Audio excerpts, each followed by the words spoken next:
আমি এই এখন রাইস নুডলসটা দিয়ে একটা স্যুপ বানাবো। স্যুপ দেখো, এটা দিয়ে আমি একটা স্যুপ বানাবো। এই ভেজিটেবিলগুলো দেবো, বিট, ক্যাপসিকাম, গাজর, পেঁয়াজ, আদা, রসুন, এগুলো আমি দেবো। আর কাট করে নিয়েছি।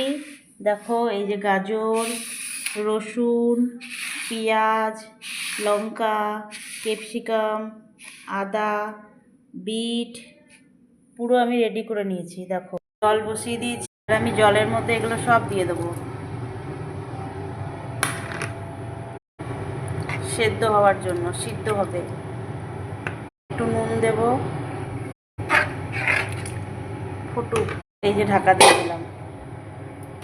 4টে ডিম আছে। নুডলস থেকে আমি কুসুমগুলো বের করব। এই যে দেখো, এই কুসুমগুলো আমি সব আলাদা করে বের করে দেবো, এর মধ্যে রাখছি। এই যে ওটা দেবো স্যুপে, আর এই কুসুমগুলো দেবো না, এগুলো বাদ দিয়ে দিলাম। এই যে কর্নস্টার্চ 1 চামচ দেবো নামাবার সময়। এই যে স্যুপ ফুটে গেছে, এবার আমি এই নুডলসটা দিয়ে দিলাম এর মধ্যে। দেখো সিদ্ধ হবে, তারপরে আবার এর মধ্যে একটু সয়া সস দেবো। এই যে সয়া সস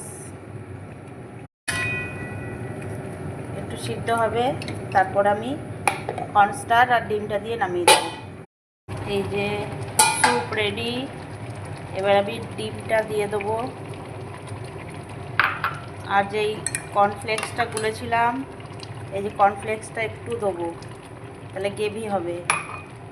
এই যে রেডি, ব্ল্যাক পেপার দেবো।